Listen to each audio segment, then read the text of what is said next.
Hey guys, how's it going? I hope everyone is doing great. I am fantastic. It's wonderful here in the house today because my uncle's gone. I don't know where he went and I don't care. Maybe back to work, maybe just throwing me off. Maybe on the run. Who knows, who cares? All I know is that the energy is lighter when he's not here and I don't have him creeping around trying to be sneaky or hearing his phone ring over and over at top volume and watching him sneak outside to take the phone call, or when it's not a phone call about me or this situation, he walks around or at the base of the staircase trying to be really loud to let me know that he's not talking about anything incriminating. But those are far and few between. Most of the time he runs outside to talk on the phone or in the garage. I don't care. His phone is probably tapped. It is tapped, so it doesn't really matter if he runs outside. I don't care what he's talking about, but the people that matter do know what he's talking about, and that's all I care about. So, um, I want to say first and foremost that I am grateful for all of the subscribers and the views. Like, my last few videos have popped off, and I don't even care if it's ops or people that are interested. I know that there are people that are genuinely interested and that are supporting me, and I want to say thank you so much. I can officially go live now. I don't know if and when, but eventually I will. I don't know when, but I will for sure because I've reached that milestone on my channel, and I think that's amazing. So thank you guys for really looking into my other videos, my other content that I've created, because it's quite a bit now, and I have had to recap that for people because I didn't expect them to go back and watch my earlier things, even though if you're interested in my story, it's very important. The framework that I laid on my first video and second video especially. But I really thank you guys for being interested enough to go back and watch that for context and not just take the recent videos at face value, because a lot of times you can look at what I'm posting, specifically when I was being harassed at home while trying to work, or when my son was arguing back with his dad. You can take those at face value and say, we were both being very disrespectful. But if you look at the backstory and the framework, you will understand that we are finally standing up for ourselves, and it's long overdue. And we haven't done it since, but every now and then we have capitalized on the opportunity to let people know that we're not the one, or we are the one. So bring it, but we're not going to respond and fight fire with fire, but we will speak out and stand up for ourselves when the time is right. So I appreciate you guys for looking at that stuff. I appreciate the sweet comments from the people that have really tried to dig in and understand what's really going on and not just look at those videos and attack us for what you might see in the moment, because there's a whole lot more to this story. So thank you guys for reaching out and letting me know that you see my side. Even the naysayers, thank you for your comments. The trolls, thank you for your comments, because it boosted the content and got a lot more people to watch it. So I appreciate that too. There was one man who also does videos on narcissism, which bravo to you for raising awareness for that. That's great. But why would you come and troll my one video without looking at the other things that I've created about narcissists and question my narcissistic topic? Because I'm very much a victim and survivor of narcissistic abuse, and so is my son. And that one video was not in any way the entire story. So if you say that it was just my domestic issue, well, my domestic issue very much involves narcissistic abuse. So it's both. It's my domestic issue and it's narcissism that I've dealt with my whole life. So it's all inclusive. So if you take time to go back and look at my videos instead of just troll the one, you'll get it. You'll get it, boo-boo. You'll get it. But yeah, keep doing what you're doing. I'm not gonna go and troll you in any way. I'm gonna let you do you, and I'll do me, and I'll title my videos however I see fit. Saying that if you stand up for a narcissist makes you one, basically. I said pretty much, so I left a leeway in there.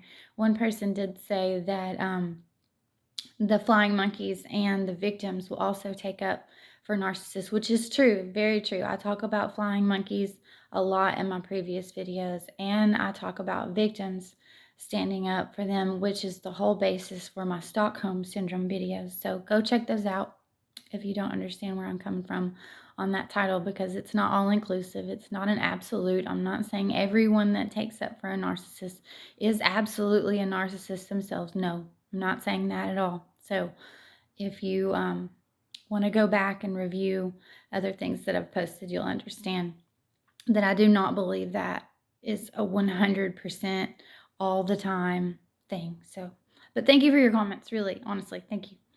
Things that I dealt with this week. Let's see, Saturday. Was it Saturday? Yes, I hurried up and finished.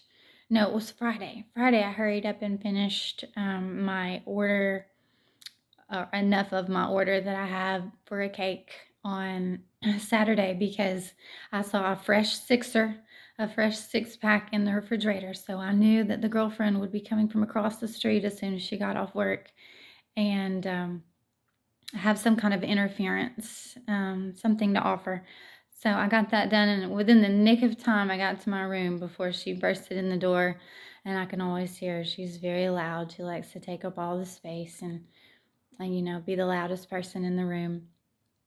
So I heard her immediately talking to probably her family that was in from out of town. And pay attention to nuances, because when you pray for discernment and pray for your intuition to sharpen, and you work on that with meditation, you need to pay attention to the nuances first before you really, as you're building those gifts, those strengths that you have, that everyone has. If you pay attention to the nuances, for instance, when she came in, her voice changed. Even though she was being very loud as usual, her voice changed to a fake, very fake voice. And it was, what did she say? She said, "Doesn't it just smell like heaven in here?"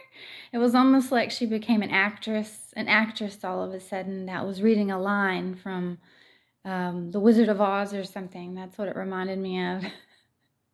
Don't you find? It was very, very fake, and I could tell that she was talking to someone that didn't know that she hated me already, or someone that she had pitched another story to, that I just hate her and she's in love with me and supports me. And immediately after she said, "Doesn't it just smell like heaven in here?" She said, "Carrie," and tried to call out for me. Now, we have long established that we are not talking. So why was there a call out to Carrie? Because I'm definitely not going to answer. Never will again. So don't waste your time.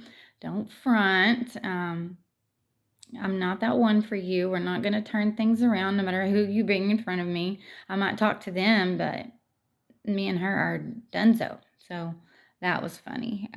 Also, the mail came. Yeah, Friday. The mail came Friday before the company came over. And I saw my uncle immediately go for the junk mail that was sitting on the table, and he grabbed whatever mail he didn't want me to have, and whatever was in his room that he had, and he immediately went and started a fire. So he's still burning evidence, still burning my mail. But the thing is, there's informed delivery. The post office scans everything, so they know what comes here. They know exactly what's coming to you beforehand, and they're watching you. So when they see you burn stuff and they look at the mail that was supposed to arrive at your house that day, they know what you're burning. They know exactly what came, and they know what you're burning exactly. So especially since I'm still not getting any mail, so I'm going to confirm that if anything came to me and was addressed to me and scanned to this address, I am still not getting it. So know that he is burning that, and I know that you're watching him anyway, but he's definitely burning mail. The full moon is today, so there will be lots of witchery going on, a lot of rituals, a lot of, them pulling out their garb. I hear a lot of chains and metal that comes from my uncle's room when it comes around this time. So I know that they're using those things. I don't know if it's in their garb or in their rituals or whatever that involves, because I don't do this stuff. So I'm learning as I go, but I always hear him whip that stuff out, and I always know that it's coming. But just know that everything that you need is inside of you already. We are all God's children. We are part of the divine. Our light is pieces of the divine. So everything that we need is in us already. All of the answers, all of the power, all of the knowledge, everything is in us already. So when you go and you try to summon things to come and help you, things that are going to come back and collect, that what you have inside of you is never going to come back and ask for anything back. It's never going to bounce off of someone who is divinely protected or anointed and hit you in a negative way. It is never going to come and try and collect a favor back. It's never going to try to hurt you in any way or react to you negatively or ricochet in any way. It is pure and authentic, just the way that it is, just the way that it was meant to be. Our Creator didn't make any mistakes, and He put Himself inside of all of us to shine and create and manifest already the way it is. We don't have to reach for outside sources. We don't have to summon entities. We don't have to try to bring anything back from the dead to get what we want. It's all already inside of us. So there's no need to do any of this full moon, new moon magic. And most of us that are protected, the moon works in our favor. So it's really funny for you to try and go and do moon magic when the moon is working for us already. It's already divine. It's already working for our greater good anyway. So it's very contradictory for you to go and ask for something that's working for us to do something negative to us. That's not going to work. That's a contradiction. Immediately contradicts what you're doing. So anyway, enough of that. I wanted to talk today. My message today is going to be about blackmail. So, blackmail is a control tactic that narcissists and just people in general that have ulterior motives will use to try and control you, to try and coerce you, to try and manipulate you to do what they want, to try to keep you in the position that they want you in so that they have power and control for the situation. They want leverage over you, so they will try and dig up anything that they can use on you to scare you and keep you from making a move in a positive direction, the right direction, a direction that might expose them and their agenda. They need that leverage. In most states, blackmail is a felony. So look up the laws in your area on blackmail, because blackmail involves, like I said, coercion and extortion, and that is definitely a felony. So look up the laws where you live or where this might be happening to you at, because you need to expose it. You need to expose it and hold them accountable for that, so that you don't end up a victim to these circumstances. Everyone has a past. Everyone has made mistakes. The biggest thing that I would like to tell you is to own your shit. Own your shit so that no one else can control the narrative for you. I really like the show Scandal and Olivia Pope character that was played by Kerry Washington, because she cleaned up in this show. She cleaned up things for the president. and she was also having an affair with him. But it was an entertaining show, but the biggest thing that she always tried to do was control the narrative. And if someone else was trying to control the narrative, then she got in front of that narrative. And the biggest way to get in front of someone else's narrative is to own your shit. So if you go ahead and put out all of the things that they plan to use about you and get in front of it, then they have no power. They have no leverage. As in,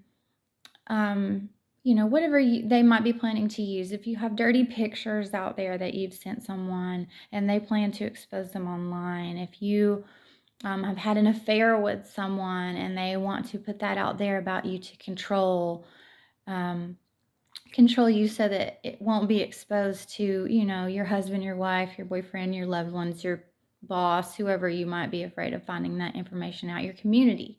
I live in a small town. So a lot of people here would be scared of things getting out to the community.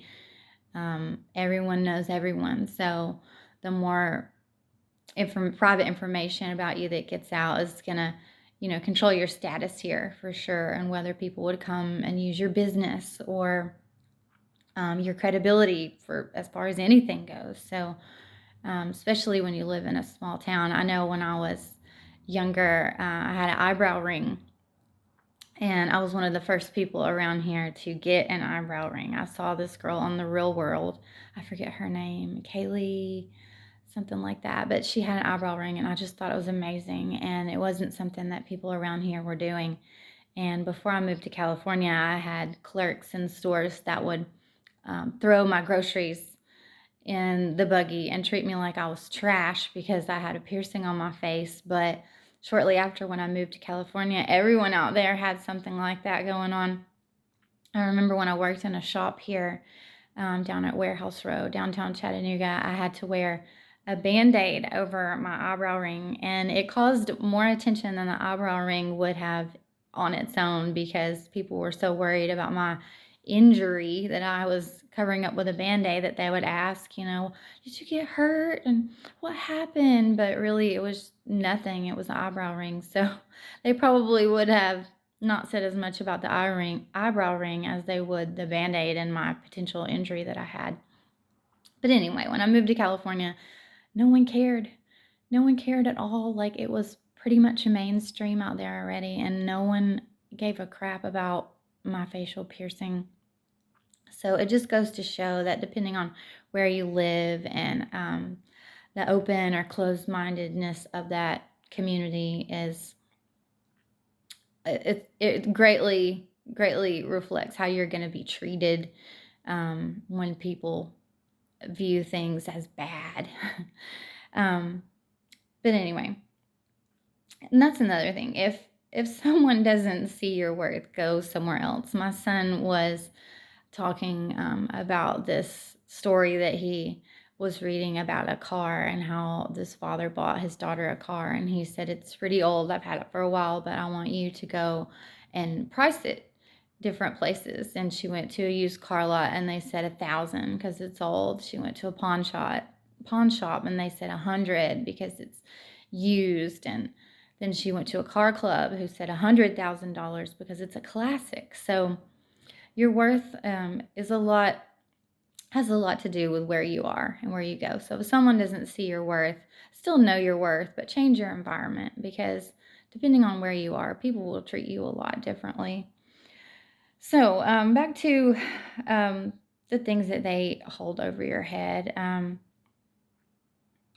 Also, sexual orientation. I feel like this is coming up a lot in my situation, that the people around me that might be blackmailed, that they're holding their sexual orientation over their head, whether they may be gay or they may be bisexual. They're using this against someone I know in particular that might want to speak out and might want to stand up, but doesn't want the community to know their sexual orientation. But always be honest. Be honest, and be honest all the time. Be pure and genuine and authentic in who you are, and get in front of these things. Talk about it yourself. I've talked about my drug use. I've talked about me spending money of my grandfather's that wasn't mine. I have talked about the dirty pictures and videos that my ex-husband has of me that he has probably put online, and the cameras that have been in this house that have probably put multiple things about me and my son online. Like, get in front of it. Don't be scared of it. Don't give them the control that they want to have over you. It's all about the comeback. It is all about the comeback. Everyone loves a comeback story. So do better. Learn from your mistakes in the past. Do better.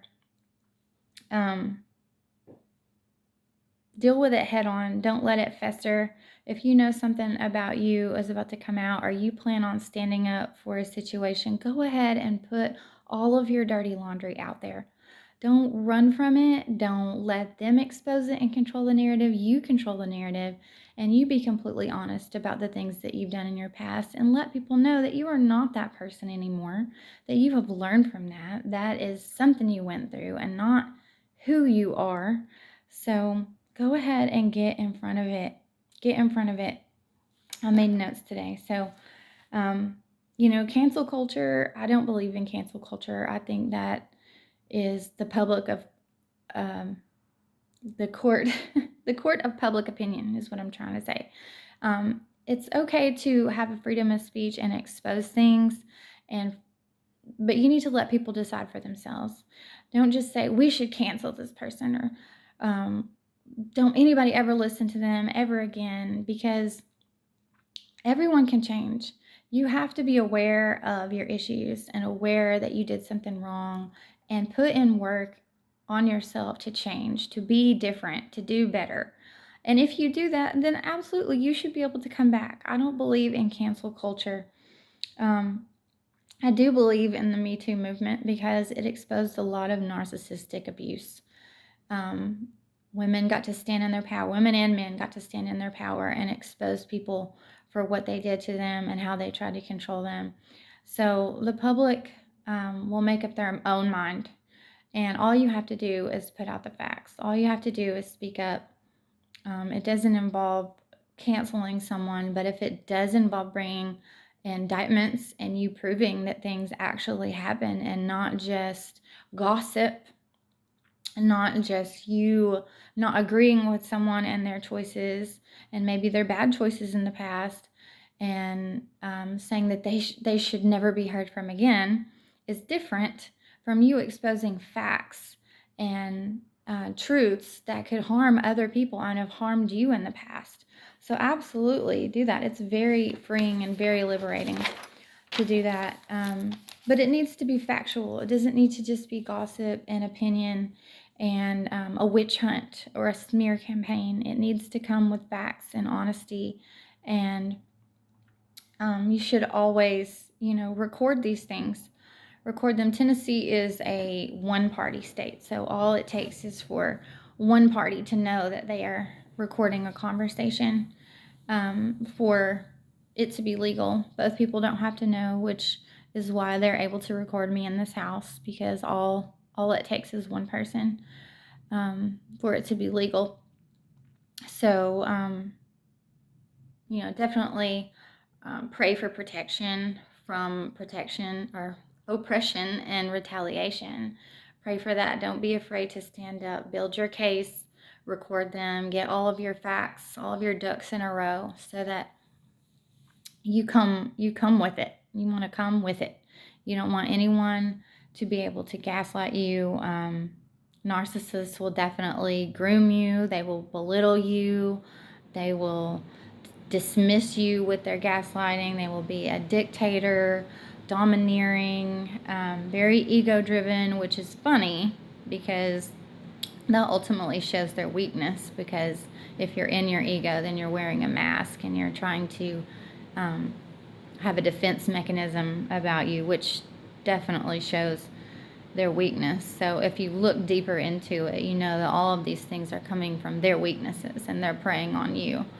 You are their energy source. They need you to be what they think that they are. So if you let it brainwash you, even dissociate you at times, because a lot of people will a lot of people will split their personality in a way that will protect them. They need, alter egos to take care of the pain, to be the forefront, the protector of their hurt, other hurt side of them that's inside. They feel that they can't do it themselves. So a lot of people will dissociate and become different people in order to deal with these traumas. So when you let them do that to you, when you become depressed or anxious, their control tactics are working, and they only work if you let them. So if you feel trapped and hopeless, or you feel like you're in fight or flight mode all the time, don't forget your worth. Know that you're worth. Don't give them that power. The only way that they're going to have power over you and for that to work is if you allow them to, if you give that to them freely. If you don't let it work and you stand in your power and you know your worth, then they don't have anything. They don't have anything. If you don't react and you stay calm, they don't have anything, because you're not giving them what they want. You're not giving them your power. Keep your power at all costs. Have faith. Don't be afraid to leave or say no or go to the authorities, or if you need help getting the strength, pray for it. Meditate on it. Go get a professional to help you with therapy. Go and start building a case with law enforcement. Bring others. Bring all of your facts, all of your recordings. Bring your witnesses. You are not to blame. You are not to blame. They preyed upon you. You were their prey. And when they don't want to let you go, they're still searching for other sources of energy, other people that they can prey upon as well. This is a complete game to them. They would rather do this than better themselves. They feel like they're getting further with this than actually working on themselves and going for their actual dreams. So this becomes their whole life. They will often have multiple sources of energy harvesting going on at the same time, because it has worked for so long, and they think that they'll eventually get you, and if they don't, they'll come back after a little while, try to gain your trust again and try to really do you in, and they will move on to another energy source and multiple different ones at the same time, so that they can keep feeling like they are the master of your destiny, the master of their destiny, a god of sorts. So distance yourself, create space so that you can assess the trauma and heal from the pain. Definitely put emotional abuse on par with physical abuse. It's deep and complex. It's not on the surface like if someone would hit you with their fist, but it is just the same. So don't downplay it because you can't see it on the surface. It is just the same, and it is just as bad, always. So don't let anyone tell you any different. Don't let anyone manipulate you into thinking that you're looking at it wrong. If it hurt you, it hurt you. That is your truth. Stand in your truth. Don't let anyone tell you that it's not what you know that it is. I want to end the message with a small chapter that was in the book that I mentioned a few videos ago. I'm almost finished with it, but it's a great message, and it's from the last lecture by Randy Posh, and he used to give away in his class the first penguin award, and the first penguin could also be known as the loser, but he didn't want to call them the loser because of the connotation attached to it. But it was losers that were destined to go places. So the first penguin of the group would always jump in the water first. So they faced the predators first. There might be apparent predators in the water, but they jumped in anyway because somebody had to go first. So I want to encourage you to be the first penguin, to go first and be fearless and stand up to these things.